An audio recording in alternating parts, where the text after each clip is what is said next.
Welcome to Every Night is Game Night, your home for heavy strategy, awesome theme, and everything in between. Check us out along with other great podcasts at dicetowernetwork.com.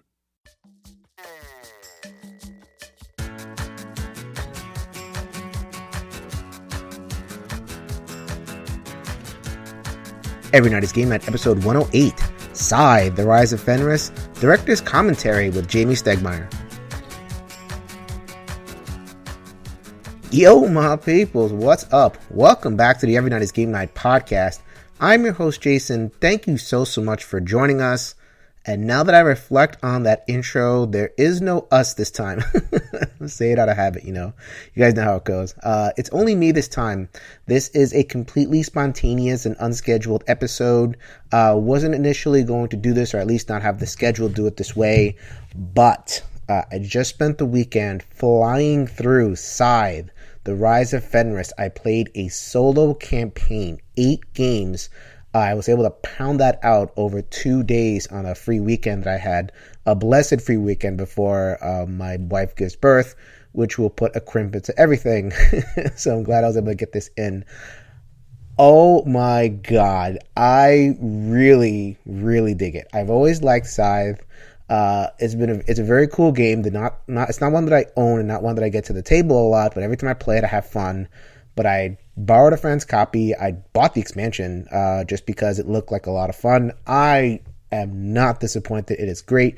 So great that I just had to turn on the podcast and record something, tell you all about it. Not only that, so I have a bit of a treat for you. I was able to kind of bring this together because this man is so awesome. I reached out to Jamey Stegmaier as soon as I was finished with the campaign, and I had the idea, because the campaign runs like a TV show, and I watched some, a lot of the big prestige TV shows like Game of Thrones and such. I had the idea of doing an episode that was a little bit like a DVD commentary on the 8 games of Scythe. So you are going to get Jamey Stegmaier in the back portion of the episode. He's going to go through the entire campaign as if he was watching people play it and kind of commenting on the individual games. What does that mean? It means that if you are not interested in spoilers, don't listen to it. This is totally spoiler-filled, at least the part with Mr. Stegmaier over there. I will give my review, and I'm also going to comment on Time Stories, which is another... I got the latest modules to the table, so I'll bang those both out. Those will be pretty much non-spoiler. I'll specify that in a second. But the director's commentary, I'm doing something different. You know how we roll on ENG, and I try to mix up formula. Don't just go give you the same stuff over and over again. The downside is that it is spoiler filled. So if you've played the game, you're going to get a lot out of it. If you don't care, you just want to learn about it, then yeah, go ahead and give that a listen. But I just want to flag that for you. Spoiler. After the initial review, I will give my little spoiler warning after that. All right, guys, I'm going to try to be as crystal clear as I can because I know that people are sensitive to spoilers. If you hear me talking, just me, then it is not spoilers. You can listen freely. These are my opinions. Go for it. If you hear me and Jamey talking about Scythe, that is all spoilers. Avoid, unless you want to be spoiled. So I hope that is clear. That's about as clear as I can make it. Let us get into talking about Scythe, the Rise of Fenris. This was designed by Jamey Stegmaier and Ryan Lopez de Venaspre, with art from Jacob Wrzalski once again from his World of 1920 series. I'm sure that once I do the interview with Jamey, I haven't done it yet, but he's going to correct me on that pronunciation. So this is the final expansion to Scythe. This is supposed to be it. Maybe there's going to be some promos here and there, but this is the big culmination of everything Scythe. It is a pretty expensive box, a pretty big box, somewhat comparable to the original Scythe box, and it has a bunch of separate add-on pieces that will reveal themselves over an 8-game campaign.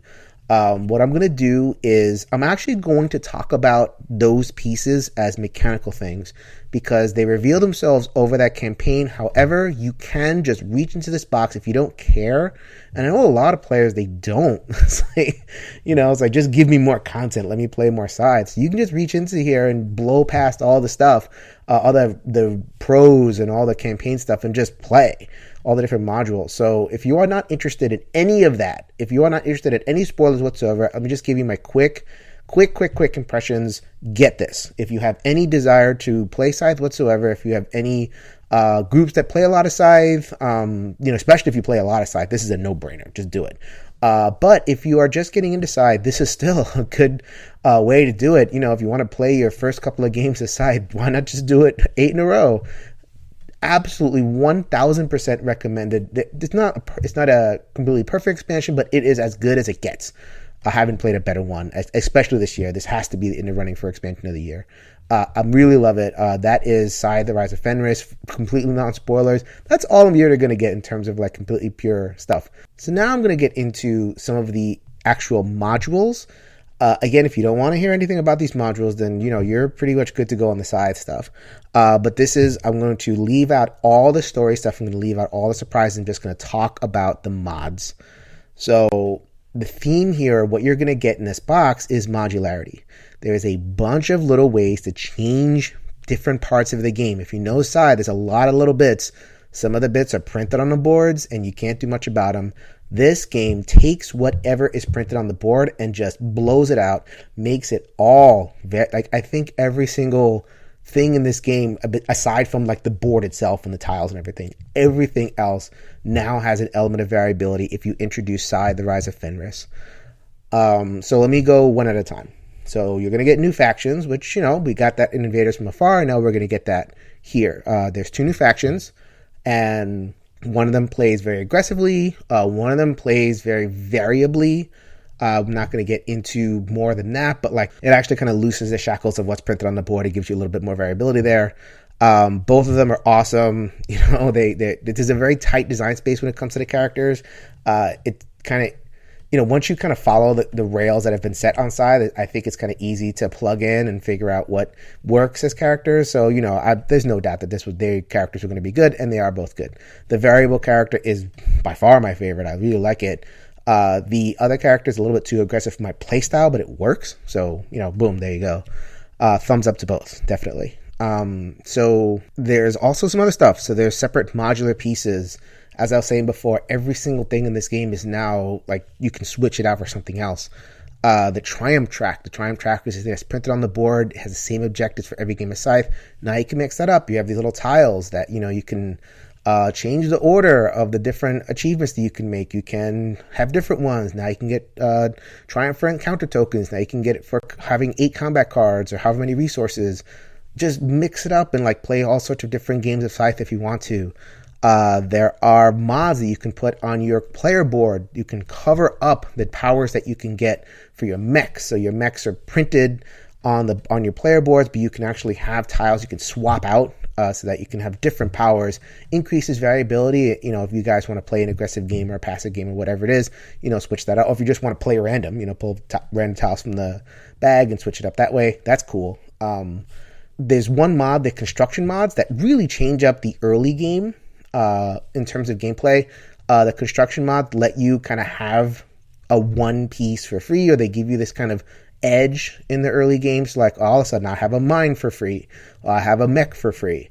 And I find that it worked a lot like the Terraforming Mars Prelude cards in terms of speeding up the early game. A lot of criticism of Scythe is that the early game is kind of boring because, I produce 2 little dinky things and whatever. Nope, you get a mech. Your first turn, here we go. Or your mine the first turn. You are not locked in. You're going to just jet into the middle of the board. So it speeds up the early game. Again, these are completely modular. You don't have to use them. But if you want to get a little bit of a heads up, the construction mods are, a good way to go. Another thing that is in the game is any fan of Scythe knows that you can play it kind of one of 2 general ways. You can play it peacefully, where you like build your engine, you try to score all the points of the peaceful objectives, or you just go to war and try to control the board and win as many wars as possible.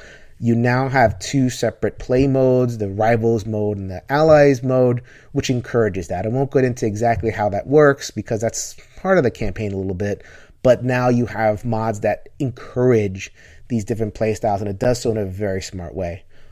What I will say about these mods, none of them are essential. Absolutely none of them. You can play Scythe, you can have fun without any of these mods. What they do is, if for veteran players of Scythe, they're really good ways to change things up. And I actually found that a lot of these mods were more impactful than the airships. The airships, you can just kind of like win without them.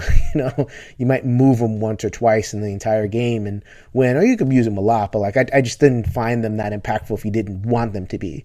These mods really interject themselves in the game, but in very, it's not with a lot of overhead. It's not with a lot of like to do or whatever it is. It's just a different way to play it, and you feel it.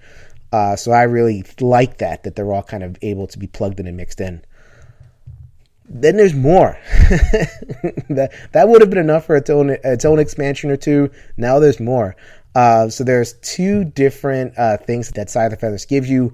One is this kind of like random NPC kind of adversary that sets up in the middle of the board. There is a real reason for it. It's in the campaign that is not spoiler, but this little NPC adversary just kind of like causes trouble. So if you're playing versus the Automa, and I played a lot against the Automa, it'll just kind of mess things up. It starts combat. You don't quite know what's going on. It's very, very crazy. It's really cool to put into a low player count game. Not a lot of overhead, and in a low player count game, especially if you start too far away, there's like almost no reason to interact. Just go get your factory card and be about your business. This one will force you to get into combats, and you have to deal with it and all that kind of stuff. So that's a neat little mod, a little crazy robot there. And then you have co-op mode. So this is a very exciting addition to Scythe. For some, not everybody needs that. I would like co-op mode. You guys know how much I like co-ops. So this mode is called Desolation, right? So I told you about that little rogue NPC that just kind of sets up in the middle of the board and causes a little bit of trouble. This one blows that out a little bit, to the point where you actually need multiple players cooperating in order to deal with. So it's basically 6 mechs, or mech-like figures that are in the center of the board, and there's a timer that counts down. As the timer counts down, it will start to move, and sometimes it'll bump into you and cause trouble. And attack you and everything, and you have to kill these things. Like, you have to kill these things, and you have to achieve your objectives in a certain amount of time. If the timer runs out, and the timer is actually the popularity track, so if it goes from the top to the bottom of the popularity track, you lose. And they get stronger and stronger as they lose. If you fight one mech out of 6, you beat it, and then actually the other mech gets stronger. That's kind of how the game scales it. I'm actually not very excited by the enemy part. There are a lot of co-ops that do it better in terms of having a compelling enemy. You think of ghost stories and the ghosts that come out of the deck. You think of, even Pandemic, which isn't a very thematic game, but, the diseases are very, I find them compelling. I find it compelling to just kind of like, you figure out the geometry of where to go. The monster's a little bit silly. It's 6 monsters and they kind of move in tandem. They look like synchronized swimmers. Almost, like da-da-da-da-da-da-da-da-da. It's like a ballet. It's like, I don't want to think of ballet, Desolation to act like a ballet where they're just kind of like dancing in the middle and moving in coordination and stuff. It was a little bit weird. I felt like they could have done a lot better with that. But this game, in terms of a Euro cooperative, does it probably better than a game like Near and Far, better than Orleans. I have to play Orleans more in order to really say that for sure. But what I like about this is that there's real cooperation among the players, You can chain moves together. So, for example, you can have one person use their mech to carry other people's workers, and that's a really important thing. Like, in your regular game, you can only carry your own workers. In the co-op game, you can carry other people's workers. So you can do a move like, and I did this in the game, it felt really satisfying. You could take a mech, carry another workers to a good spot. That other person fires off a big production turn because they buff their production and they get a whole bunch of stuff. And then that third person can use a resource to like build a mine or something. You can share resources as well. So like you use all these resources that have been produced, you build a mine, and then that first person jumps back in, uses the mine to get into an advantageous attacking position and attacks. Wow. And that was all coordinated. That was all discussed, over the table. You're not just playing solitaire games and contributing to a collective score or a collective defeating of the enemy, which is what you do in a lot of these other lower interaction games. You're coordinating, and you kind of have to. I think the robot is a little bit easy. It's not, I wouldn't say it's like the most challenging thing in the world. You can definitely amp it up though. So, and what I really loved is that you can do this cooperation. It is really fun. The game rewards you for doing so. So, am I gonna think this is the best co-op, that I've played this year? Not at all. Is this a reason to get Scythe? No, I wouldn't say that. But I'm glad it's here, and I'm glad that I can open up the world of Scythe with a bot. And I'm looking forward to maybe a fan variant that kind of takes a crack at making the bot a little bit more compelling on the board, as opposed to kind of this ballet of mechs. I get a kick out of that little the mechs and tutus and everything. Like in terms of what's in the box, that's what you're gonna get. There's that, and that's a lot. I mean, I what am I at 15 minutes in the pod right now, and I haven't even gotten to the campaign yet. So that's what you're going to get mechanically in the box. Campaign, I'm not going to say too much, guys. I'm going to save that for beyond the spoiler wall. But you're going to play the 8 games, and along the way, you're going to do the Charterstone thing, where you open boxes to kind of move the campaign forward. The game really doubles down. It's like, okay, that excitement of like, ooh, what's in the box? What's in the box? Each game, or every other game, whatever it is, I think it's like 5 or 6 out of the 8 games will give you something brand new to engage with. It moves a really smart story forward. It's like this kind of alternate Great War thing. If you know the kind of back history of Scythe, and you get a lot more here. You're gonna get a sense for what could happen. It's very warlike, and are the mechs good or bad, all that kind of stuff. Again, that's it. It's 8 games of Scythe, and they feel very cool, and they feel very thematic, and they have different ways of ending and all that kind of stuff. So I can quibble, and I'm going to quibble with Jamey on the different individual games, because not everything is smooth. There's a couple of rough patches. I'm going to ask him about some of those things, but overall, I was so satisfied. I finished my 8th game at like 2 o'clock in the morning. I could not stop it. I'm like, wow, that was super fun. And I would play it again. I was thinking to myself, I was like, should I go get the base game of Scythe now so I can own it and play with somebody else? And I'm looking at it, I'm going, yes, I am not getting rid of this expansion. I'm going to go out and find that base game, and I'll play it again. Whoever is interested, I played 8 games with the Automa. The Automa is scaled. There are rules that integrate with all these different modules, and I find this to be an amazing Automa, because it once you kind of wrap your brain around it, makes a lot of sense. It gives you that kind of growing sense of dread in terms of this enemy that kind of amoeba-like spreads across the board and everything. And they tune it to the different modules. They tune it to the different episodes of the campaign. It's easily manipulated. It's an AI at the end of the day. Like, I won 6 of my 8 games of the against it kind of handily, and when I was losing the games, I was kind of accomplishing something else. Spoiler, I wasn't accomplishing the main stuff of the mission. I could have beat it 8 times, but I wanted to unlock some other stuff. But I don't care. Like, it gave me enough of a challenge. I sat there, I thought through my turns, and I was challenging with it. I could have added the harder Automa if I really wanted to challenge myself. The Automa just works. Morton, David, Lines, kudos. This thing is a masterpiece. Jamey as well. So I'm really excited about it. So that was Scythe, the Rise of Fenris. I hope that gives you guys enough of an overview to figure out if you guys want to pick that up or not. Highly recommend it. My expansion of the year so far. Okay, so while I'm here and I have you guys, I'm just going to do a little quick thing on time stories. I'm hoping to have a little bit of time with Jamey. He loves time stories, and we're going to chat about the last 2 modules which I've played, which are Estrella Drive and Brotherhood of the Coast. Those are the last 2. So I know Jamey loves it, so I was going to make some time for it. Hopefully there's enough time when we record. I'll tell you right now, when it comes to time stories, this is probably the last time I'll mention it on the show. Time stories kind of has hit a groove. It's almost like a TV show, right? So there are some people who still watch Always Sunny in Philadelphia, even though it's an agent show. So people who still watch Supernatural. That show is like 100 seasons in, and people still watch it. Or Grey's Anatomy, or like these shows that are just like long running, and you just know what you're going to get. They can change the characters, they can change the writers and everything, but for the most part, it's the same show, the same drama, the same beats.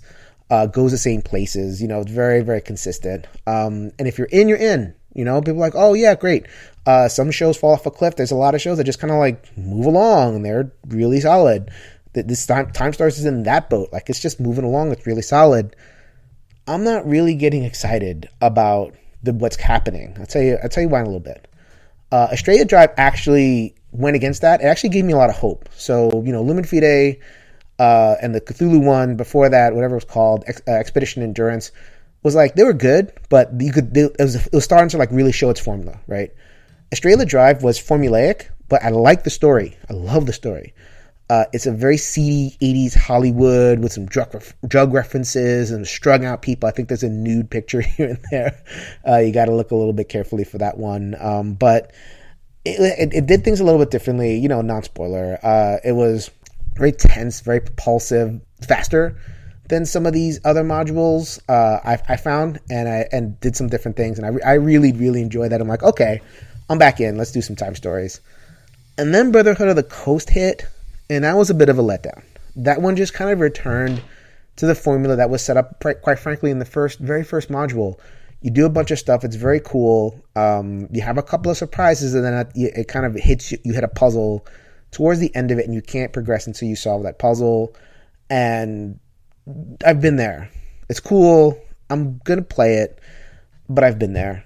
And when we were played, it was the four of us at the table, and we were looking at each other going, I've played this before. Was that really all that fun? It's like, yes, it was fun. It was cool. We're in for future modules, but I think it's going to be a case where, personally, I don't know if I'm going to buy any modules anymore. I will play them. So in the scale of like, play, buy, or dodge, or burn, Time Stories is kind of demoted now to a play for me, at least the future modules. If you go to my BGG page, I still have it rated a 10. With that rating will always stay there because the beginning modules gave me that much of a great feeling.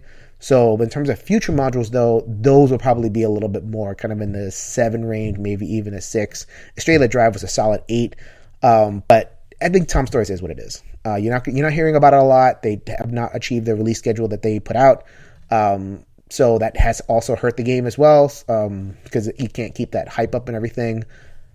I still love that. I'm so grateful that it's in my world. But these latest modules are basically like the 7th season of Sons of Anarchy, or whoever's watching The Walking Dead still like that. If you're in, you're in. I still see people enjoy it, but you have to be in. It is not going to draw new players in anymore. It really isn't. I don't think so anyway. So that's Time Stories. I know Jamey is still into it. I know because you watch his YouTube channel, My Favorite Mechanism or something like that. Yeah, it's My Favorite Mechanism. He's into them. You're going to hear about the modules there, and he's also going to talk about them a little bit. At least I hope so. But the main thing we're going to do is our director's commentary of Scythe, the Rise of Fenris, which starts right now. Spoilers, spoilers, here are spoilers, here are spoilers. If you don't want to hear spoilers, turn this off now, and so forth. All right, welcome back to Every Night is Game Night. This is Jason, and like I said before, the big spoiler warning that you heard, I had to reach out to Mr. Jamey Stegmaier as soon as I finished the campaign, and here he is! It's Jamey Stegmaier, founder and CEO of Stonemaier Games, designer of Scythe and Viticulture, some of your other favorites. Welcome to the show, Jamey. Hey, Jason. Thank you so much for having me today. It's funny because there's a certain pantheon of guests that you kind of have to have in order to consider yourself a real podcast, like you and Bonacore and Ignacy and a few other folks. So I'm slowly knocking them off. Thank you. I'm sure they are much more entertaining than I am. I love their podcast, actually. Those two in particular. They have a great podcast. Yeah. Yeah, I just heard you on, what was it, Ludology. Yeah, I was nervous about that one. That was cool. Yeah. That was super cool. You actually spend a lot of time there talking about Kickstarter. So yes. If folks don't know, maybe you can give yourself a brief bio. Yeah. And he spoke a lot about Kickstarter. That's kind of where Jamey made his bones. Blogging about Kickstarter, developing Scythe, which was one of the first major Kickstarters. So give us a little bit of context, and then we can dive in.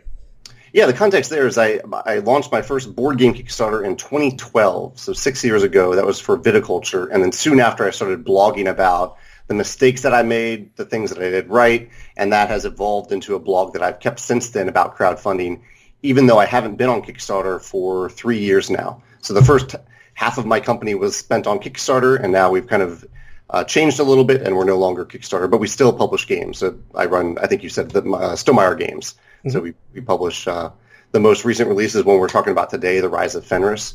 We've also published Scythe and Charterstone, and Euphoria Between Two Castles is actually the most recent one, and some other stuff. Yeah.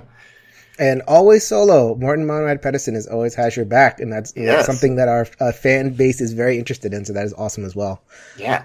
We are talking about Scythe, the Rise of Fenris. This is a full spoiler podcast. I had a very particular idea when it came to this episode. So the Scythe, the Rise of Fenris is broken up into episodes, discrete ones, 1 to 8 is a full campaign, and one of my favorite things to do, especially nowadays in the era of premium TV, Golden Age TV or whatever it is to not only watch the episodes, but get into the director's commentary, get under the hood, see the decisions that were made behind the scenes in order to bring whatever concept to the screen. And this time, I figured it would be fun to do that, to the table. And I'm sure there's a lot that goes into Scythe. Jamey warned me ahead of time that this might not be, containable within the time frame, but we'll do the best that we can. But let's start with Scythe and the world building. We have to understand the world building if we're going to understand the campaign. Jacob Razalski, did I get that pronunciation right? Often I say that. I think it's Jakub. He's Polish. I think the J is a Y. So Jakub Razalski. Yeah. Jakub Razalski and the World of 1920 project. You've told this story before on other podcasts, but tell us a little bit about discovering Jakub's work and how that became Scythe. Yeah. This goes way back to, I think, 2014. Jakub had started to... Jakub is an illustrator. He's also a world builder, and he has started to build this alternate history 1920-plus world centered around Poland and that area of Eastern Europe. And he was building it through illustrations and also through lore that I don't think he really wrote down. He was mainly putting it in these illustrations. And I happened to discover it through Kotaku, a website that mainly focuses on digital games, but they also talk about art and other topics from time to time. I discovered it. I reached out to Jakub to see if I could get the tabletop game rights, and the rest is history. We've worked together on the game and kind of the world ever since. But the world really is his, and the tabletop game is ours. So, how do you look at a piece of art and say that would make a good board game? I've never quite seen it happen that way. I had never done it before either, but there was just something when I saw it for the first time, and it captured my imagination, and I really just wanted to design a game in that world. And I think part of it is that I design a lot of Euro farming type games, and that is happening in this world. But while all that farming is happening, there are also these giant mechs like walking through people's backyards, and I thought that was a nice juxtaposition. Awesome. So how early in the process did Rise of Fenris occur? On some level, this is an expansion. This is the final expansion, so to speak, at the last chapter in the story. But something about it feels like it was, at least the genesis of it, was very early in the development of the Scythe world. From the game design side, I really had no idea what was going to happen with Scythe. I didn't know that we would fund on Kickstarter until we did. I didn't know that there would be expansions until they started to exist, until we made them. And so from that side, I didn't know that it was going to happen at all. I didn't think, okay, someday we'll make 3 expansions for this game, and the last one will be a campaign expansion. But from Jakub's side, I think from very early on, he was developing this lore around the world. Not just around the world, but also around the characters and around the different elements that we were incorporating into the game that were influencing the world and vice versa. So when it came time to when I brought up the idea of a campaign expansion with him, he basically sent me this giant written piece of lore that he had developed over all of these years that I think started very early, and that he had just written down over the years that he had used for other projects. Like he has another video game called Iron Harvest. I'm sorry. Please go check that out on Steam, by the way, on the Iron Harvest project, which basically, if you want to see these mechs in action. Oh, yeah. and you want to see the soldiers and that kind of style of art and everything in action. That's a really cool project. So that is Iron Harvest. Yeah. So a lot of it was basically in his head, and then over time he wrote it down, and that ended up becoming the Rise of Fenris. And is that the intro text that you're referring to? So, again, full spoilers. I sang the song of spoilers before this thing, so get out of here. This is your final warning. So the intro text is 9 pages long? My goodness. Was that him? Was that Jakob? Well, kind of. So, in the first few pages of the rule book are this backstory around the world and of the world of Scythe. And that came to be, basically, I should say this up front. I co-designed the Rise of Fenris with a guy named Ryan Lopez, who had designed a fan campaign expansion for Scythe, which we didn't end up really using, but I liked that he had actually put words to paper, and I liked the way he wrote. And so I ended up working with him. And Ryan is the one that wrote this backstory after I gave him all of Jakob's notes. So Jakob gave me permission to share it with him. I shared it with Ryan, and he ended up writing this backstory because this whole time people have really been asking us for the written story of Scythe, not just the art. They wanted it written down. They wanted the story. And so Ryan put it into words and got it approved by Jakob. And so this is Jakob's story, but written in what I think is a really eloquent, beautiful way from Ryan's hand. Yeah. Yeah, and it kind of crystallizes around Nikola Tesla, which is a very interesting decision. I wouldn't call him protagonist, but I definitely would call him kind of the seed crystal. Like nothing happens without him, so to speak. And his story is the story of Scythe, which is an interesting kind of take on it. Yeah, that is pretty cool. And that's one of those things that kind of emerged from our collaboration too, because originally the 1920 plus world was just about Russia versus Poland. And I came in and I said, Jakob, I want this to be at least a 5-player game. Can you think of some other factions? And then along the way, I was like, okay, Jakob, we need to give players a reason to go to the center of the board and interact with each other. And that's how the factory came to be. And I think around that time when he thought of the factory, he was thinking, like, why is this factory here? What's the point of it? Like, who was there? And that's where Tesla came from. So it's kind of cool for me to see that he used this game mechanism thing and created a whole story around it. Well, it's like layers, right? So like theme, Russia versus Poland, mechanism, 5 players, theme, or mechanism got to get to the middle, theme, factory. and then mechanism, people go into the middle, theme, Tesla. It's like that. People ask that question. That's like the easy question, theme or mechanisms. It's a silly question, right? Right. Yeah. They're intermixed all the time. Yeah, absolutely. That is so cool. So then we get to episode 1, which is called A New Era. It's basically regular Scythe. So you could have, like, it has the influence tokens, and I think that kind of shapes the next game. So, but there's really no difference in the game. You could have started like with a bang.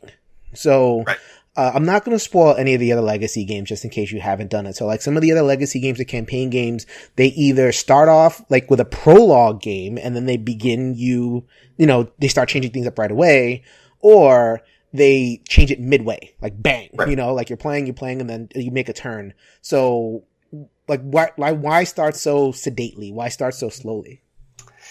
Well, so a big part of it is that we were thinking that some people might be playing episode 1 after either not having played Scythe for a while, or possibly some new to Scythe people may be playing this first episode with their friends who perhaps know Scythe better. And so we wanted an episode that felt very, very similar to Scythe with some little twists, but still felt very familiar and kind of hinted at things to come, but wouldn't be too distant from what people recognized as Scythe. Because there are episodes, as we'll get to in a minute, that end up feeling pretty different. And so I wanted at least one, like an anchor point for people to start out with that feels like Scythe. Mm-hmm. Okay. So that's a good point, that anchor point, because, well, actually maybe more of like a pivot foot kind of thing, because what happens is you land your foot down on New Era, and then in episode 2, you cash in those influence tokens, and then you can go in one of these 2 directions, which is the War Era and the Peace Era. Maybe you can talk a little bit about why that decision, why it's like, okay, now we're branching out. So yeah, this ties a little bit back into episode 1, because originally, basically when I started working with Ryan, I was like, okay, Ryan, I know you've already thought about this a lot. Do a quick brainstorm about how you picture this campaign going. And he brainstormed a bunch of episodes. I think he brainstormed almost 12. We ended up cutting it down to 8. And originally he thought, Ryan was a little confused about the order of how things would happen, and he had a different vision for it. And he thought, let's start out with so instead of like starting after a regular game of Scythe in the timeline of Scythe, he thought, let's start before Scythe during the Great War that we keep talking about, that we've referred to many times during the inception of Scythe. Let's start with the Great War. And so the War episode, which ended up being 2A, was originally the very first episode, and it was very combative, and it was essentially what 2A ended up being, with some slight differences. Mm-hmm. But that goes back to what I said about episode 1. We found through playtesting and through just talking about it that many people play Scythe for the engine building aspects of it, not for the combat aspects of it. So we didn't want to throw people into this episode that felt totally different and felt combative, and suddenly it would just turn them off completely. We wanted that to come later in the timeline. Mm-hmm. So the 2A, 2B split, so we kind of moved it, but we were like, okay, well, that problem still exists because there might be some people after episode 1 who really don't want to go to war. They just don't want that experience of Scythe. They don't want the fighting part of it. And so we thought, well, why don't we have a few times in this campaign where the choices that you make in one episode really do change your path for the next episode or future elements of the game. And so that's what we did with 2A, 2B. We wanted to split. We wanted one just for those folks who love the combat, who wanted more combat, and that's the combat episode. And we want another one for those who really want no combat and want to pull back from that and have as peaceful an episode as possible. Mm-hmm. And you made the prose work, so like the way that the alliances can just like, swords into plowshares type moment. And, so that was really cool. What I also thought mechanically and on a kind of meta thematic level, if I can make a term up, was it created investment for me. So just to let you know, I played 8 games of Automa. That's it. Okay. I had no one that wanted to just play it over 2 days. So I'm like, all right, I'm just going to do it myself. Kudos to Morton. By the way, I said this in the review. Morton, David, lines, good God, this Automa is amazing. So thank you so much. So when I got to the War and Peace module and I was able to choose, and I'm a big Care Bear, I like the Peace module, I felt a greater sense of attachment to the game in a sense, and it gave me at least an echo of what a legacy game gives, in the sense of that once you start stickering the board, it becomes your thing and you get that extra level of investment that you don't get in a campaign game. Yeah. But if you get the branching story and you've chosen it, then it is not as powerful, but at least it gives me that sense of like, okay, I'm invested now. Was that something that was thought of in the process, or was that kind of a happy accident, so to speak? No, we talked about that a lot. We wanted there to be a specific story, but we also wanted people to have ownership over it, like you just said, to have that sense of that you built the campaign didn't totally build it for you. But there's as I learned through designing Charterstone versus playing like the original Pandemic Legacy, I think it is an asset for these campaigns to have a pretty set story while giving players like just enough ownership so that they feel like that story is there. So it's a tough balance, and we went back and forth in that balance quite a bit during the development of the game. Of Scythe, the Rise of Fenris? Of Fenris, yeah. Of Fenris. So, I mean, I don't know. Do you have an example that comes up this early, or there's a good example of that come later? In terms of the balance of letting players own the campaign versus telling the story for them. Well, the big example, this is something that we didn't include in the campaign, but we did debate it for a while, was having a whole encounter book with branching paths, kind of like, have you played Near and Far? Oh, yeah. Oh, yeah. It's right over there. Oh, no, yeah. I'm sorry. Yeah. So Near and Far has this wonderful campaign book. It's really a feat of design what Ryan and his wife put together, that all these different paths you can take, and they refer back to things that you may have happened to you earlier in the campaign or things you may have collected. And so after playing that, I was like, well, what if we do this with the encounters? And it would have been one of these cases where you have all these different paths, and each character might have their own story that develops over multiple games. But we found that it was immensely difficult. Like, it really made me appreciate what Ryan put together, because it was just too difficult. And while we were trying to, we ended up with this giant campaign with so many different modules, to add that on top of it, we just couldn't do. So that was probably the biggest thing we cut in especially in these regards of having your own story versus a story that the game tells you.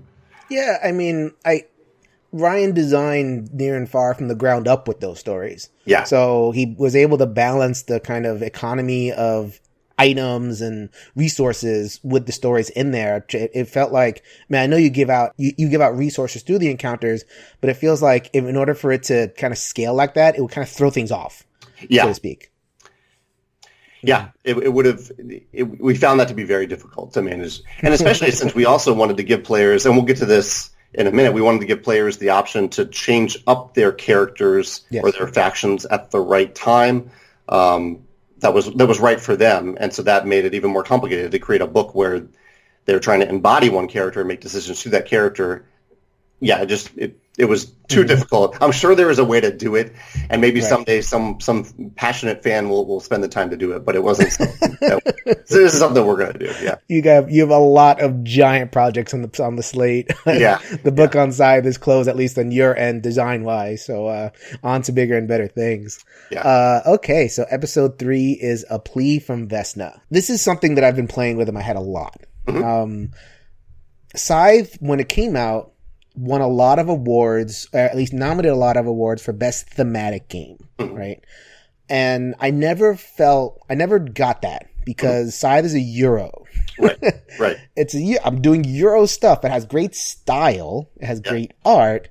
And at least, the popularity track, and there's some echoes of it, but I never felt like a thematic game in the sense that I never quite felt the immersion, like I am my character doing something in the world like I would in a dungeon crawl or something like that.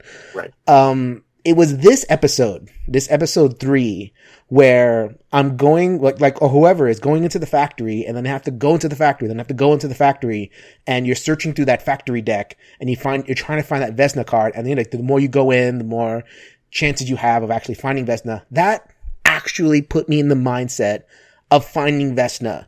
So it's almost like for the first time, I felt like Scythe was like, bang, a thematic game. Am I crazy? Is that? I don't think so. Yeah. Okay. I am really, really happy to hear that because our number one objective for this episode was to make players feel like they were searching for something or someone. And we tried out a bunch of different ways to do this, and we ended up finding one that I think is fairly streamlined and simple, but does give you that feeling. This is the episode. This is another thing that we had to leave on the cutting room floor because we couldn't get it to work. You mentioned dungeon crawl. Right. And one of the things we definitely considered, and that Ryan conceptualized, but we did never actually playtest it because we couldn't figure out how to get it to work. But we wanted this episode to really feel like a dungeon crawl, in that we were thinking about having a board that just represented the factory. So we weren't even sure. We thought maybe, the players could spend their entire episode moving around this factory searching for Vesna, or maybe just when they get to the factory, their character moves to this separate sideboard that represents the factory. And so we played around with that a lot. We really wanted it to work because it just seemed like a cool idea, but we couldn't. And so in the end, we cut it and found this other streamlined searching mechanism. What you describe reminds me of, I don't know if you've played Race for the Galaxy, the expansion Alien Artifacts. I have, but it's been a while. It was a later expansion. It was, you're playing Race for the Galaxy, but then you have this kind of side system of cards, that the cards represented a growing map. Okay. And you can kind of move your character. Like if you play a search, then you don't actually draw more cards. You move your little guy on a map, and he gets you resources and everything. Okay. Very clunky. Not one of the more popular expansions, but that's what it reminded me of. I've always wanted to kind of see that work in another game. So I guess you weren't able to make that work either, to your satisfaction. We could not. So what do you think about that contention that, I have a pretty high definition of thematic as immersive. Yeah. And I didn't feel like Scythe was, not that it was like, I love Scythe. Scythe's excellent. But I didn't feel like it was immersive until that particular module. Like, do you agree with that?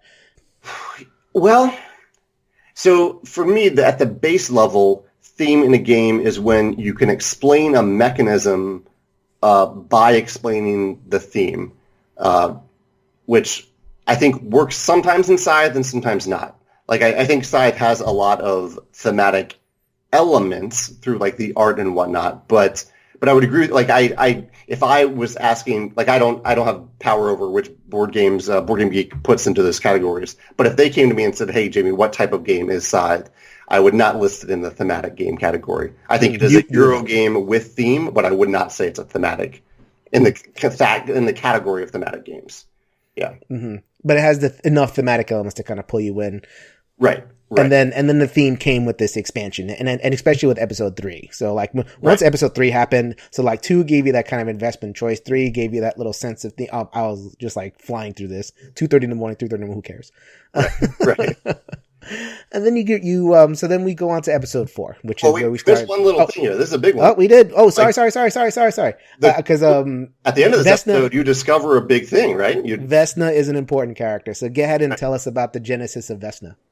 Well, yeah, I don't know if I have a big story around it, but I think it's just worth noting that this is the part of the campaign where the first time you open a pretty big box and discover a lot of stuff, which is something that was important to us in the campaign. We wanted players to really have that sense of discovering stuff.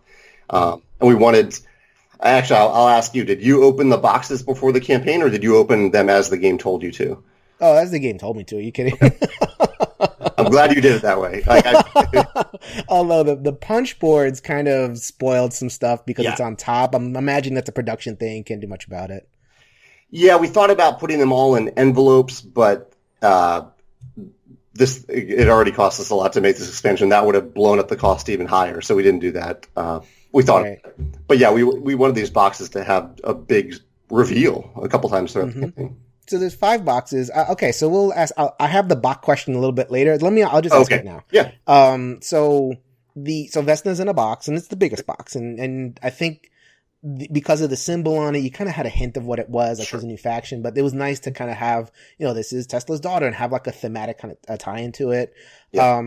In terms of the box discovery, though, it reminded me of this. So Rob Davio gave this talk. I think it was a talk or something like that, talking about the psychology of the box. So you're smiling. I think you're knowing what I refer to. Yeah.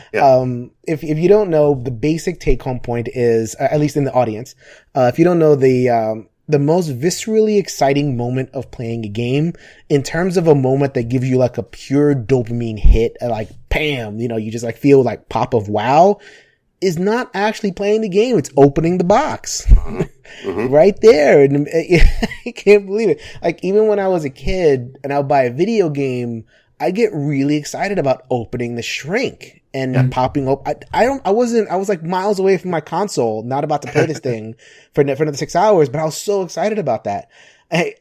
It sounds like you've really taken that lesson to heart, and it's going to be a part of a lot of Stegmaier games. Well, yeah, it depends on the game, but I learned it first in actually through the original Tuscany, and then I used it again in Charterstone, and then I definitely wanted to use it here. I think it can apply to any game, just like opening a game for the first time, but if you do have things inside of that game that players discover along the way, that continues that psychological endorphin burst of opening something new. Yeah, and then it's the Vesna faction, which was this kind of very open-ended, flexible, like, you can modularly create your character kind of thing, and that's factory. It's very variable, and you kind of point that out in the rules over here. So, in terms of your approach to designing the factions, did you have like a pile of the faction designs and then kind of pick the ones that worked thematically, or did that story come first and it's like, okay, I need to design Vesna now and go from there? As usual, it's a little bit of both. So we had some ideas, but at a certain point we had all these ideas and we were like, well, we don't exactly know where to put them because we have all these, like we have mech mods and various other places that we could put them in the game. So at a certain point I went to Jakob and I said, Jakob, I just need you to illustrate Vesna and her mechs. We haven't actually seen them yet. I need an illustration to go by. And that's when he created the Vesna mechs. And when I looked at it, I was like, okay, it looks like there's kind of a lightning rod or like a radio tower coming out of this mech. I can see that being almost like a spy device where it's gathering information from all the other mechs in the world and almost adapting to it and taking on these abilities from other mechs. And that's when I found somewhere in my notes, or maybe it was a brainstorm that Ryan and I had, this idea of having a faction that had a lot of different mech abilities that you could change, and it could be flexible. And it was also something we heard from fans that they wanted they wanted that flexibility. So we used that both for the mech mods and for Vesna. All right, so let's get to episode 4 now that we had our little dopamine rushes and, we're starting to discover things and everything. Now we start to get to, in the story at least, so the story is painting this picture of a shadow threat. So, and eventually, I guess naming the game The Rise of Fenris kind of gives the game away a little bit. Right. But now we get the Fenris faction. Well, not the faction, but like at least the agents. So then you have this the system where there's little meeples, and again, you go to a box, and the box has little men in it, which is so cute. And the men go on top of the mines, and you have to capture the men. So I wanted to ask this in the context of episode 4 and episode 5. I will get to 5 in a second, but both of those episodes create an alternate victory condition. I think both times the game ends very quickly, or can end very quickly. So that was something that, I don't care because I'm playing solo, but I'm seeing some of the reviews, people were very kind of put off by that. Right. So maybe you can talk a little bit on a mechanism side and on a playtesting side. Is that something that you accounted for? And it's like, all right, let's just go full steam ahead anyway, or tell us how that all worked out. Well, our intention with the campaign was to let, especially groups of people, if you're playing in a group, to enable them to play 2 games per session. Because getting together 8 times is a lot, but getting together 4 times, maybe over the course of a month, is a little bit more manageable. So we wanted every other game to be shorter than the other. We wanted like a regular length game and then a much shorter game. And so in episode 4, it operates exactly how we wanted it to, in that we wanted it to end fairly quickly, but enough so that people could get their engines running a little bit. Episode 5 is a little different. Do you want me to go there, or do you want to stay on episode 4 for a minute? We'll stay on episode 4 for now. Because I played it solo, I was able to just kamikaze ninja first, and that's not speaking of the speeding up the game. Like the very first turn, you introduce those construction mobs. Yeah. At least if you go the peace track, and I was able to uncover a mech first turn, get the +1 speed, and just let my character fly. Yeah. So she was able to sweep up all those agents, and I was able to sweep up all of them. I didn't want the Autumn to get any points whatsoever, because he got I think it was the setup bonus for every 2 guys you catch. So I was like, no, you're not getting no setup bonuses. Right. So I was able to end the game pretty early, which was kind of a satisfying thing for me. But then I wasn't playing Scythe. Right. Like that's not Scythe, So I'm wondering if when you make a game shorter like that, I could see where that is, but that's at a certain point, and I guess that's the spirit of the criticism that I heard, that that's not Scythe. Right. So I don't know if you heard that, and I don't know if you kind of have a response to that, or if the response is, well, you just played a shorter game, and you can play the next game, right away. It's a little bit of both. I think, and this is what I was referring to a little bit back with episode 1, where we wanted that episode to really anchor players and reassure them that this is mostly still Scythe. But I also wanted, throughout the campaign, I wanted episodes that felt a little different. I didn't want to betray Scythe fans through these episodes. Obviously, I wanted to create something that would be special and memorable for them. But yeah, we wanted something a little different. We did not want it to be samey. We didn't want players to just literally play 8 games of Scythe. We wanted it to feel different. We wanted to have these memorable moments where things may not go the way you expect them to, and that you remember it. Yeah, obviously I did not want anyone to play an episode and absolutely hate it, but I understood that there might be some mixed impressions on certain elements of the campaign, and my goal was, okay, even if you don't love this, will you look back on it and remember a moment, both mechanically and thematically? And if you do, that's pretty special, especially in a Euro game, that you can actually remember a specific thing happening. I think that's pretty cool when that happens. It felt very thematic. Like, speaking of like that, like, I feel like Scythe really took that thematic turn with some of these modules. Mm-hmm. So the fact that it was able to land a story for me, I didn't mind so much. I could just see the mechanically minded people, which is kind of a weird thing because Scythe that's the market for this game. Right. Mechanically minded folks. Now all of a sudden they're in this story where things are happening and they're not playing their game anymore. So, I mean, I guess, trying to reach to a broader audience and you can't please everybody. Right. All that kind of stuff. Let's get to episode 5. Yeah. Episode 5 is the Fenris box, which is, or the box in the factory. Yeah, you don't know what's in the box. So then, you don't know what's in the box. It's basically like a little treasure chest. Yeah. Right in the middle of the board. It felt like a video game. It felt like Zelda. How like you have you're here and there's a treasure chest on a platform and you have to figure out the way to kind of get there, even though you don't need it to win. Like, I can imagine, I can see Euro players just like, whatever, it's a box. Right. I was really excited. So that one felt so like, maybe I don't really have a question about this, but like just on an open-ended, like how was it like developing this particular module and what did you encounter playtesting wise? Well, yeah, so this was one, and this is actually in a little bit of contrast to the previous episode, where episode 4 plays out exactly the way we wanted it. Episode 5 has all the elements that we wanted there, and it played correctly in playtesting. But I think there is a little mistake in it. Basically, we wanted this big box on the board that players would wonder about, and we wanted them to kind of take different paths to get to it. Whether, like in some games, we wanted players to race out to it, and we wanted others to like kind of wonder what's in the box and plan around it and then go get it. We wanted them to be a little worried about it, but also curious. So it's this mix of things. You put the influence tokens there that had -1 point, right? Which was a neat. I got the thematics of it. It's like, okay, there's something in here. Right. It's dangerous to go, right?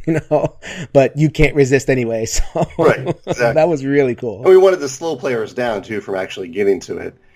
The mistake that we made though is that our intention was that when the box is opened for the first time, the game does not end, but. I think our math was a little bit off because the rules around the thing that's in the box, the big annihilator mech that you discover, which is one of my favorite moments in the game, that you not only open this box, but you discover by far the biggest mech inside. It's a giant imposing mech. Tells a cool story too. Like, okay, that's what they're working on. Right, that's what they're working on. Yeah. My intent, like as it stands, when you open it up, you have to fight it right away if you get there with a character or a mech. And it draws 3 cards, and the 3 cards represent its base power. I think I'm saying that right. I'll look through the rules right now, but I think whatever it is, it's 3 combat cards, and we should have made it 4 because in too many of these instances, players are winning. They're having that battle right away, and they are defeating the Annihilator, and the game is ending. And that was. While it has created some memorable moments for people, that's probably been the most negative thing that I've heard, and I think they're right. It was not our intention for the game to end there. It didn't come up in playtesting. I don't know how, but it has happened. So, okay, so that actually did not come in. That was not a choice that you made. No, it was not a choice. Yeah, ideally you would discover it, you would lose a battle against it. And then later on, someone else would come back and defeat it much later in the game. Speaking of like a video game, like I can almost imagine that moment being like a cutscene battle. Yeah. Where it actually isn't a battle. Like it's not, there's no rules around it. Like you just lose because I said so. Right. And you get sent back to your beginning and then you have to kind of build up and make it to the middle again. It's almost like if you had to do it over again, would you do like just a harder version of the battle or just say, okay, no, I'm going for the effect of you lose. We'll make it happen that way. That's a good question. I mean, that could work. The downside there is say I'm going for the factory. I get there. I do the auto lose like the cutscene, but on your next turn, you get there. So eventually someone is going to get there, and probably pretty early if more than one player is going after it. So that was where the balance came in. We needed it to be a tough battle that you couldn't win right away, but that was not an impossible battle to win later in the game. And I think we missed that balance just a little bit. Mm-hmm. And that's where people are kind of complaining about, oh, this ended too short and whatever. Because three cards is not a big deal in the grand scheme of things, especially if they're all twos, which is very likely. Well, I think part of it is that Scythe players are pretty smart. And so I think many of them knew there's going to be a battle here. I need to power up before I go there. And so players are going there very early, having used their first few turns to move and power up, and they're ready for it. So we should have made that a little harder. I did put it in the FAQ, so it's one of those things that players read the FAQ, they know to draw 4 cards instead of 3, but I expect maybe a very small percentage of people to actually read the FAQ before playing it. And that's fine. It's still, right. It creates a neat moment. It's just not exactly the moment we wanted it to create. Okay. All right. No, that definitely makes a lot of sense. Although the pop of it is still satisfying. Yeah. You know? Okay. So episode 5 plays out. Those are the two kind of shorter ones. So the episode 4 and episode 5, and then the other ones kind of settle in. Yeah. So episode 6, so the Fenris faction comes out. Yes. And they're revealed as the big bad. Yes. Yeah. Well, I guess not the big bad, but like the shadow bad. And then it makes a curious decision of they kind of settle in as a faction. Yes. Yeah. When I saw Fenris and I saw the box and you open the box and it has stuff, I kind of expected that it would almost create like a one verse many scenario. Mm-hmm. Like we're doing like, you know, these are the bad guys. These guys are tearing us apart. Right. They're destabilizing our region. Why all of a sudden are they fading into the background? Well, not the background, but like they're fading into one among many. It felt like the mechanics of Scythe. This is a competitive game with factions. So the mechanics almost pulled the faction into its situation. Am I reading that correctly, or is there something else going on? Well, I can't remember the exact timeline, but I know your one versus many point. I think Fenris fits that really, really well. And I'm pretty sure we tested it in at least one wave of playtesting where there was a cooperative one versus many scenario. And then we debated even having Fenris just remain that way. You just fight against them for the rest of the campaign.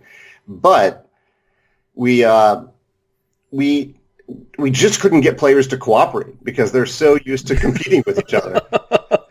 So we could. That's a good point. That's a good point. It was that was their nature in this campaign. And it is a competitive campaign. So having players play five games that are competitive and suddenly say, oh, no, it's cooperative now. Even for one game, we couldn't get them to do it. And we ended up coming back to it in episode 8. We'll talk about that later, kind of. Yep. But in the end, we decided, okay, the other way we can take this is that it's also fun, like in a competitive game, it's fun for there to be a player who kind of feels like the bad guy. Maybe it's the best player in the game. Maybe someone is just a little better at Scythe than everybody else. And so it kind of feels good for there to be a bad guy in the room. And so that's why we were the guy who always wins. Yeah, right. Exactly. That annoying guy, the Jason Levine of the Dice Tower group or something. Mm-hmm. So we thought that maybe that would make sense for them to have Fenris, them to have that faction, and whatever faction they had before, because it might have been, maybe they had a faction that they were abusing a little bit. That faction goes away and suddenly it's available for other players.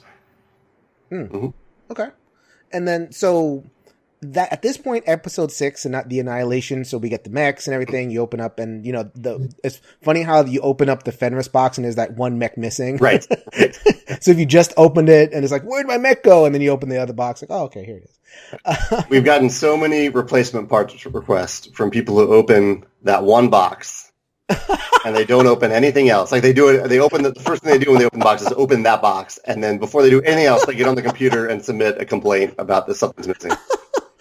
I was wondering because my side had a replacement thing. Hopefully that'll get taken care of separately, a legit one. But I saw there was a blurb on the page, your replacement part page of please open all the boxes. Yes. In big bold letters. Now I know. Yep. That's why. That is awesome. Yeah. So mechanically, the game kind of settles down. Yes. Like you play another game of Scythe. Yes, this was very intentional here. Because we had just introduced something that was very, very new. A faction that, Vesna is very new too, but Fenris, it's just a little different. You know, so we wanted a game where players could just fight Fenris for a game and settle in and get used to all these new factions before they move on to the end of the story. Mm-hmm. Yeah. Because it almost felt like, so you have this big reveal. It almost feels like, I don't want to spoil by shows or anything, but like in Game of Thrones, there'd be a lot of episodes at like between the big reveals where it's like a bunch of people talking and riding on horses. Like middles thing. Like you have to do those bridge episodes in order to make things kind of make sense. Or maybe taking a breather before the season finale. That's what this felt like. It felt like just like, all right, take a breather. Right. Just settle in, play Scythe. Scythe is fun. You can go for it. Yeah. Okay. We didn't want too many of those, but we wanted, we found that we really wanted one here. This actually came from a lot of feedback where players were like, they were just saying, I feel like we're just learning one thing after another, and they just needed a little bit of a break to just have one episode where they could get used to this faction and just play Scythe. And so we put it in there. Okay, yeah. Cool. You got playtest feedback. Yeah, I think there were certain points where this episode had its own special rules and whatnot that you needed to remember. And actually, one thing I think we did right in this campaign is that there really aren't many rules that you need to remember from episode to episode. It's just like, for this episode, here's this one rule that you remember. You never have to remember it again. I think that's good. But when you constantly introduce new stuff to people, it can get a little overwhelming, even if they're not having to remember that stuff from game to game. Right. Yeah. No, definitely. That's very true. So then it amps up again. So then the story, and it's only 8 episodes, so you don't have a lot of flexibility to do that too much. So, if you did your Fenris box game, the fun thing, take a nice deep breath. And now we get back into the search for Tesla. So you get this word that the mechs are, I guess the mechs breaking down is kind of one of the story reasons to kind of justify Fenris being one of the factions, where it's like, okay, they have these awesome machines, but they're breaking down. So they're kind of like regular machines. Right. Got it. Yeah. Okay, so then you go into the search for Tesla mod, which is the mod where you go to you search amongst all the encounter tokens, which I'm really sad that you weren't able to kind of make the encounter things work a little bit more in the campaign. I think they're rife for, expansion, but I can see that. What you did was, although mechanically what you did was you had the players play the opposite allies and rivals mod. So like if you played peace, you played war. If you played peace in episode 2, you played war in episode 7. I guess I'm a little bit confused as to what the decision was there. Yeah, so this was actually something I also learned from Rob Davio, who you mentioned earlier. If you give people a bunch of stuff that they could open, and you don't let them actually use all of it, they can feel like they lost out on an experience. And so that was the intention in this episode. We wanted to ensure that players could use all the things in the campaign just at different times. And so, that was the point of this episode. We wanted to give players the chance to use that stuff that they hadn't used before. Mm-hmm. So that feels very, like it kind of just, again, theme and mechanics and story and everything. Mm-hmm. It felt a little bit like, why am I at war with these people now? Right. Yeah. I've been trying to get along with them the entire time, and now I have to assault their territory. So thematically, it felt like a little bit of but I guess that there's certain psychological things that are going on. You have to kind of please many masters, so you can't do everything. Yeah, I could definitely see that. It was definitely more of a mechanical and player experience concept rather than thematic. Mm-hmm. Yeah. Okay. And then this is another game that ends immediately when you do something. Mm-hmm. And then, so this is a shorter game, which you actually already explained how you wanted that shorter games to kind of facilitate multiple games during a game night. Right. So then the game ends and then Tesla comes out and he's in his little wheel, which is amazing. I think it's so cool. Was that another Jakob original? Well, yeah, this is a cool reveal in my opinion, because, in one of the original factory cards that was an original Scythe, you can see Tesla on one of those cards. He is on a factory card, and so I thought, wouldn't it be cool if we had that guy be Tesla? I don't think we had said that guy is Tesla, but what if we made it him? So this whole time it seems like that we've hinted at this thing happening, and it finally happens now. Wait, speaking of that, by the way, see, this is why I thought that Fenris was kind of in the plans the whole time. Mm-hmm. There's 12 encounter tokens in the box, in the base box of Scythe. Right. But there's only 11 spaces. So then you have that sentence of like, place the 12th encounter token on the factory. And it's like, oh, they were planning it the whole time. So was that a complete accident? Yeah, it was just a punch board thing with like two. Yeah. 'Cause we had, I was so excited. Yeah. But yeah. I'm glad it felt that way though. Yeah, that was. Oh, it totally felt like you. Yeah. He was like, wow, I can't believe it. That 12th encounter token. So then Tesla comes out. Yeah. Or he doesn't come out and he's mad. One way or the other. Right. What happened in your campaign?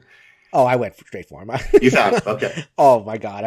I usually go for encounter tokens anyway because I think it's fun. Yeah. To just let my character loose. So it kind of played into my play style. So I can see having a lot of games where it doesn't. However, though, so this gets to the last episode, and this is another branch where you can kind of put your stamp on a game. Right. I almost wish I hadn't found him. Mm-hmm. Mm-hmm.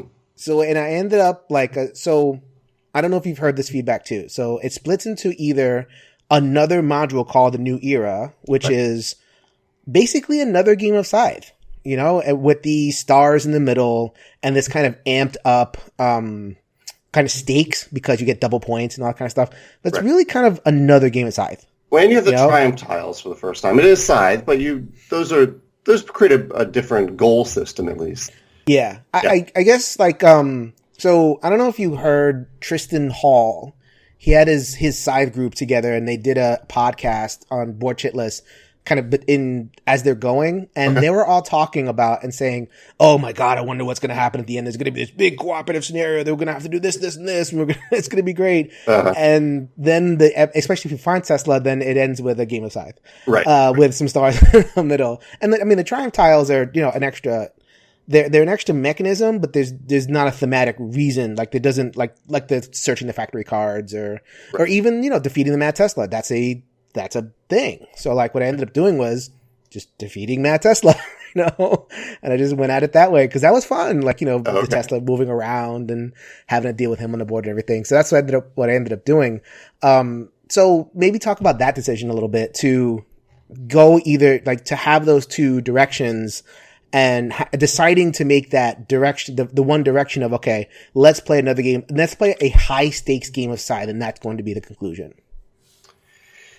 Well, yeah, that's a good question. I guess it honestly does come from a thematic element. Like we figured, like the Mad Tesla part is one thing. Yeah, like it makes sense. He's a little crazy. He's a little angry. He becomes your enemy. That was one side. But we needed the flip side of that coin, which is that he's not, and he's happy, and that everything is okay now. It's kind of a softer, happier ending. And we needed mechanisms to match that. So he becomes one of your mechs, yeah. So, or like the person who finds him, that's him. He's there now. So yeah, it's kind of a reward, an advantage for the player who found him. And part of it too is for these final episodes, we did want them to feel like this was another episode that we felt was important to feel pretty much like Scythe, because the campaign isn't an accumulation of points. It is whoever wins the final game wins the campaign. And so if we had done something really, really crazy with these final two games and had them be totally different from Scythe, the best Scythe player may not win. And we wanted the best Scythe player to win, or at least within the context of the campaign. So, I would say I guess it is somewhat of a mechanical decision, but part of it, the theme definitely factored quite a bit into it. So, we've spoken with Ryan Lockett. So, speaking of Ryan Lockett about Near and Far Ember Mines, we asked him the question about a storytelling competitive game. Yeah. With points. And he kind of acknowledged, because there was a no pun included review of that game, and they said this game should be cooperative. The points get in the way. I don't care about the points. Yeah. I'm just reading the stories and blah, blah, blah. And Ryan's like, no, I like competitive games. I want a competitive storytelling game. Although I acknowledge that the structure of adding up the points after every game and after the entire campaign was a little, hard time to kind of deal with. Yeah. And a lot of groups just kind of chucked it. So I guess, did you encounter like that nature of Scythe where you have to add up your points at the end of every game and then a summary game? Did that kind of take away from the overall thematic experience of Scythe in your opinion? Yeah, Ryan and I talked about it a lot. There are pros and cons to both sides of things.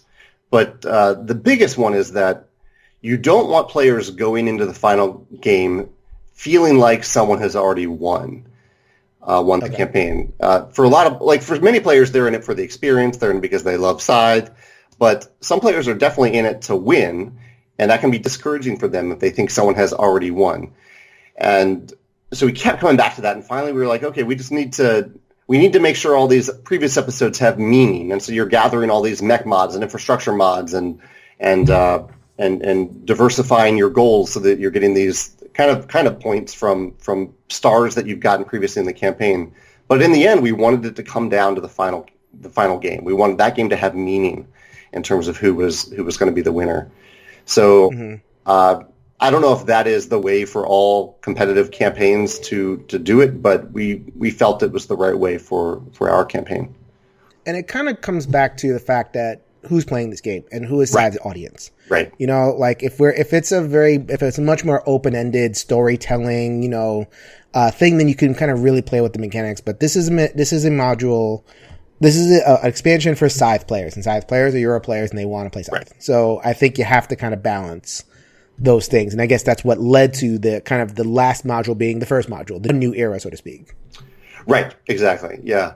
And like in my group, we played episode B. We played 8B, and it was one of the best games of Scythe I think any of us had, at least in my experience, and I got this from other people, one of the best games that we played ever in Scythe, because it just hits a really nice sweet spot where you have Mad Tesla roaming around, you're fighting him, you're not fighting other players as much, but they're there, they're close by.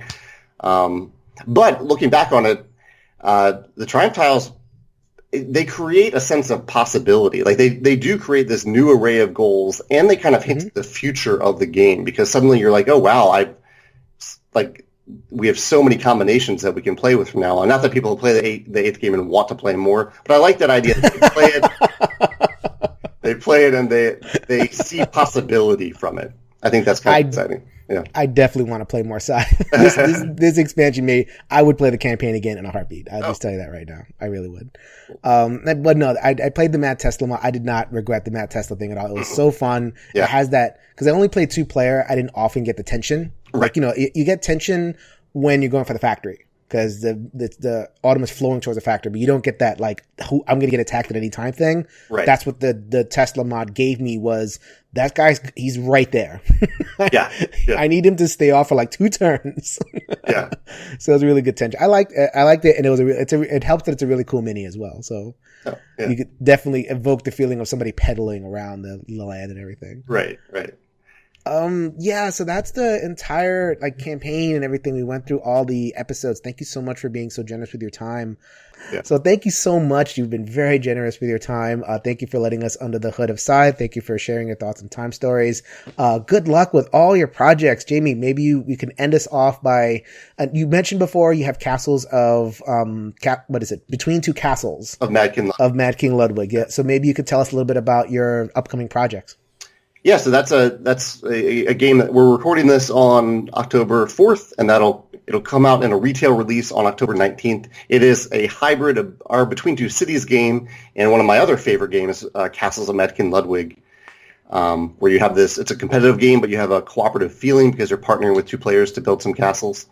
And just actually yesterday, we announced the new Scythe encounters. So there are a new set of 32 fan-designed encounters that I came in and developed to make sure they were consistent with Scythe, but these fans brought some brilliant, outlandish ideas to these encounters that I think it'll be one of those things where some people definitely hate some of the cards, but I think they will have a lot of fun with a lot of them. Yeah, you don't got to play with them. Yeah, you don't have to play with them. You can always pick out a card, pick out the whole deck, whatever you want. Yeah. And then moving forward, you're designing this crazy cooperative campaign thing. I cannot wait to hear more about it, but it's still in hyper development, right?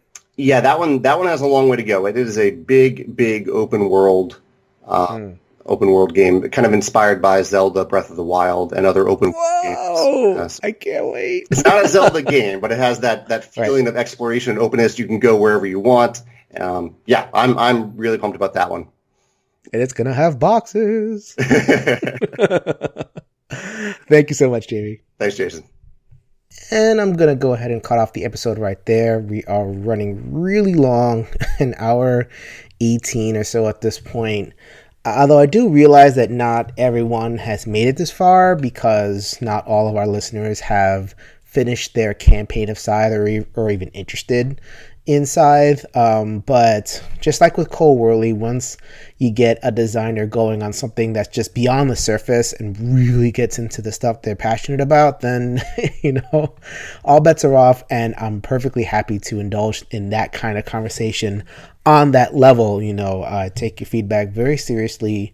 I've gotten the feedback that, general interviews with designers are cool, but we're going to try to lean away from those. Whenever we do have a designer on the show, I want to kind of come up with a angle, come up with something a little bit different. And I think that this definitely fits the bill. Not a lot of people are doing designer commentaries of multiple shows. So I really hope you enjoyed that. Please stay tuned. After the music, there is more Jamey. He gives his thoughts, or I give my thoughts in the co-op to him, and he gives reactions. He actually asks me questions, which he's always great about that. If you listen to any of the podcasts that he's on, he's always very curious. He's one of the only podcast guests that actually asks questions of the host, which is very, very cool. So we get into that, the co-op and stuff, and then we get into time stories. So go ahead and stick around for that after the music. Please reach out to us, ENGN_podcast on the Twitter, Facebook group, Every Night is Game Night, everynightysgamenight.com, which is the website. If you are so inclined, please do us a huge favor and give us a rating, 5 stars or however many stars you think we deserve. That would be on iTunes and all the places where you can rate podcasts. So I will see you guys after the music. For those who want to skip that, go ahead and grab a solo game off that shelf, and let's make every night a game night.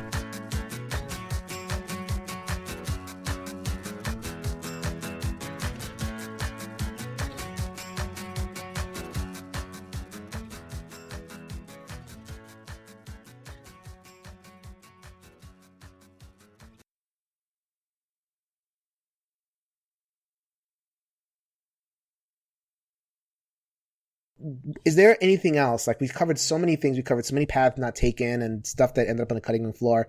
Is anything else that stands out for you in terms of, things that you either wanted in the game or that were like rough cuts that, that you tried to get in the game didn't work, that kind of thing?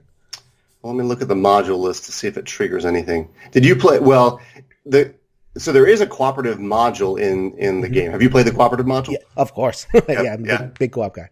So that was one, like I mentioned earlier, that was something that we tried to get it to work in the context of the campaign and couldn't, but we still really wanted to include it. And this was one of my favorite things to play test because I'd never played cooperative Scythe before. So it created a different experience. We tested a few times in my group and obviously blind play testing, and we just had a lot of fun with it. It's just, It feels different to be asked. Hey, did you play it solo or did you play with other people? Both. Both, yeah. The difficulty I had also, okay, I mentioned this before in the review, so I might just cut this out. My thing I loved was there's a couple of games that do the cooperative Euro thing, like Orleans, like Near and Far. Mm-hmm. Not too many, but a couple. I feel like they're cooperative goals, but you don't have cooperative actions. You don't have cooperative, you're not sharing things. Like, you did a little bit of trading inside. That's not it. That's about it. In Scythe, though, you can take a mech and take somebody else's worker, and then somebody else can produce, and then another person can use the resource to build it. Like, there's so much interaction. Right. And you can talk about each other's turns. I felt like this game did that better than any cooperative Euro can do because this is a hybrid. My difficulty with it was the machines felt a little bit about like a ballet. Yeah. You have they're like synchronized swimmers or something. It's like they all move here and they all and these are supposed to be like big angry mechs that are like smoking and now they're like dancing. Being a thematic kind of headspacey player, I was like, oh, okay. I don't know if you played with that at all, or if that even came up for you. Oh, yeah, no, I definitely see what you're saying. There were times where we thought about having them each move independently, but we were trying to strike a balance between, and we didn't want the desolation turn to take too long. We wanted it to be pretty simple. And so that's why we kind of had them move as a unit. And also we wanted the theme of having players feel like, oh no, like there isn't just one mech coming at me. There are 6 coming at me right now. Right. I'm getting pinned. I need help, guys. Can you come help me? Can you get me out of here? Mm-hmm. So we wanted that imposing feeling to happen. So of many mechs. So you could have solved that problem, but like, cause the way the mechs work, you kill one, another gets more powerful. You could easily like, kill one and take one off the board and put another one on. Like it could have been that way. So, but you wanted that cloud of mech feeling to come in. I felt like the way that it moves, cause it moves every turn. It's not like it doesn't. Right. I mean, it moves after like round 7 or something like that. Right. I just like, okay, I'm pirouetting and now I don't know. I'm funny like that. It totally works though. Like it was very, very satisfying. You want a co-op game to end at like the last couple turns. Right. And that's definitely, you guys, you definitely hit that. That was really cool. Cool. Thank you. So I don't know how much time you have. I know that, you are sensitive with your time. I don't want to impose on you. I just wanted to take like, I don't know, 5-10 minutes to talk about time stories. Yeah, let's talk about time stories for 10 minutes. Yeah, totally. All right. So that was our director's commentary of Scythe, the Rise of Fenris. I had a lot of fun with that. I really hope you guys did as well to get under the hood. Check out the paths not taken. Check out the design iterations and all that kind of stuff. I feel like, as always, Jamey's very, very honest with the process and, admitting that, not always, things don't always work out that way, the way he wants them to, especially with that, episode 5, I believe it was. But, lessons learned, and we're going to keep on trying to, make it right. But let's talk about a game that is one of Jamey's favorites. That he's not a designer, but it's something that I noticed that every time a new module of this comes out, like a week and a half later, I see my favorite mechanism for it. Yeah. This is Time Stories. So Time Stories just released its 8th module. I think it's 8th, yeah. Yeah. So I wanted to just briefly touch on the last 2 modules, which are Estrella Drive and Brotherhood of the Coast. Mm-hmm. Mm-hmm. And I'm getting the feeling from Time Stories personally. I love Time Stories. It's a 10. It'll always be a 10. Yeah. I assume for you as well. Yeah. I mean, way up there. I'm getting the feeling though of like watching a television show that's in its 7th or 8th season. Mm-hmm, mm-hmm. Like it is what it is, and it's a good show. It's probably not going to attract a lot of new viewers. And if you're in, you're in. Like you're just going to watch it. Like there are people who still watch The Walking Dead, for crying out loud, even though most people are kind of, well, what's going on here? Right. Do you get that feeling from Time Stories? I mean, is it something that still kind of excites you when you see a new mod? Well, absolutely. Yeah, I do. I get as excited about Time Stories as I do a big blockbuster movie. But I totally see what you're saying. Like we should say kind of spoilers here. I won't get specific, but yeah, kind of spoilers. We don't have to go crazy. Like if anyone has been playing Time Stories, you know that you are playing the story of each module, but there's also an ongoing mystery happening that you're kind of piecing together, and it's been pretty vague. I mean, there's some specific stuff, but that is the part that I kind of wish I knew when the ending was coming, and I think we do now. Have you heard what they've said about it? No. Okay, this isn't a spoiler, I don't think, because I think they've announced it very publicly that that story arc is going to end after the next module. Oh. And so we are going to get that conclusion, and I think that's when they are going to reset Time Stories with a new core game containing stuff that we already have. I think the core game is going to have maybe 2 modules in it instead of the original one, something like that. So they are going to kind of reset it in hopes of probably gaining new audience members, like you referred to. Yes, absolutely. But I am excited for that. I after I heard that, I was like, oh, great. Like I don't want this to get to the point where it feels like it's dragging on. I want it to have a happy conclusion, and then I will gladly continue to buy modules from now on. From right. Yeah. Yeah. I mean, I feel like they've kind of lost the thread a little bit on that overarching story. Mm-hmm. Like they gave you this. I mean, we're in the spoiler section, so I'll just throw it out there. Yeah. Like they gave you this number of cubes that you're going to get. Right. And have we seen that many cubes? I don't know. And have the cubes been related in story term? So I'm actually really surprised that they're bringing the story to a close. I figured it would be more of a slow burn towards a big climax. It just feels like, it's just going to happen, Yeah, I definitely see what you're saying. I wish a little bit that Brotherhood of the Coast had ended like the penultimate episode of a final season, where you feel like you're about to go into the big thing, where you really do not get that feeling from Brotherhood of the Coast. Feels like another module. Yeah. Feels like another module. Right.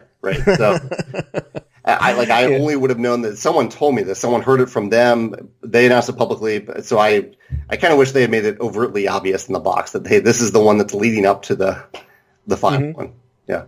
So from the perspective of a designer, so the reason why Time Stories has kind of settled in for me and been the same is that a lot of the modules kind of follow the same path, especially Lumen Fide. Like, I think Estrella Drive was doing something different. But Lumen Fide and Brotherhood of the Coast did the asylum thing. You moved along the story, you gathered these clues, you didn't quite know where the clues were going, and then almost at the very end, you get whammed with a puzzle, like a big puzzle. Yeah. So that felt like when it happened in Brothers of the Coast, I'm like, again?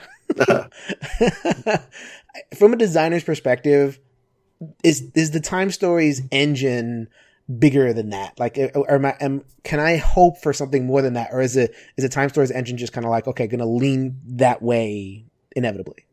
That's a good question. I mean, that kind of ties back into what we were talking about with Scythe, where you want it to feel like Scythe, but you also want it to be a little bit different during the campaign. Right. So I'm sure that they've heard the feedback. I think a lot of people consider the first episode their favorites. Yes. Their favorite. And I don't know if that's just because it's new or because it's just a really well done episode, or it's because of that puzzle and you feel really clever when you figure it out. But I wonder if to a certain extent they've heard that feedback so often that they keep thinking, okay, we need to do more episodes that feel like that first episode. Like they thought they hit it. And I can kind of see that. Like a band that has a hit and now they need to reproduce that hit over and over again. Exactly. Mm-hmm. Yeah. In my opinion, I think they've done enough differently to distinguish from that. Did you not feel that Brotherhood of the Coast was different enough? I saw your video about it. Like, you talked about the different decks and the promise that was in the different decks. Like, just even like we talked about player psychology, like, the fact that the different lands aren't lost in this, big deck, that they're laid out, that does something psychological. Like, ooh, I wonder what's in this deck. Right. I wonder, so that, I like that little wrinkle, but it felt like a wrinkle. It didn't feel, because at the end of the day, it wasn't like I was going to like Mars and then Cthulhuverse. Like it wasn't a huge difference between the islands. It was just, more tropical islands. Right. So I liked it. I liked the nudge towards something different. I just didn't feel like it felt like they just took locations out of the deck and put it out, as opposed to doing something really crazy with it. I can totally see that. Yeah. And I kind of actually, what you just said, that would be really awesome if they had a module where you could actually jump around between universes within the same module. I would play that in a heartbeat. Yeah, I guess that's what I'm saying as a designer. Like, is there room for that? Can I hope for that, or am I just getting my hopes up? Where just like, you go into a different deck and then just the rules are different. And then this other deck where like, there's a whole different meta. And I don't know, like, so like the Prophecy of Dragons, right? The last a quarter of that was completely different. Yeah. Like a whole, like, it had the little map thing and I wanted more. I'm like, more, please. And it isn't quite working out that way. Well, I wonder if we'll get it a little bit, because I think some of the other future modules have been designed by almost complete outsiders. I know Tantrum. Do you know Tantrum House? Their YouTube channel. I do. They designed a module that's getting published by them. There's like an Atlantis theme module, I think, and so I wonder if they'll bring a new perspective to it, and maybe some of the other designers will do that as well. Mm-hmm. Well, maybe we'll see. And it sounds like you don't need that necessarily. You sound like you're just in. I'm in either way, but I would love for more people to be as excited about it as I am. Yeah, my excitement it's a play. I'm going to play it every time. Yeah. I no longer buy the modules. I guess maybe I just want to get to the point where like I have to own all these modules. Yeah.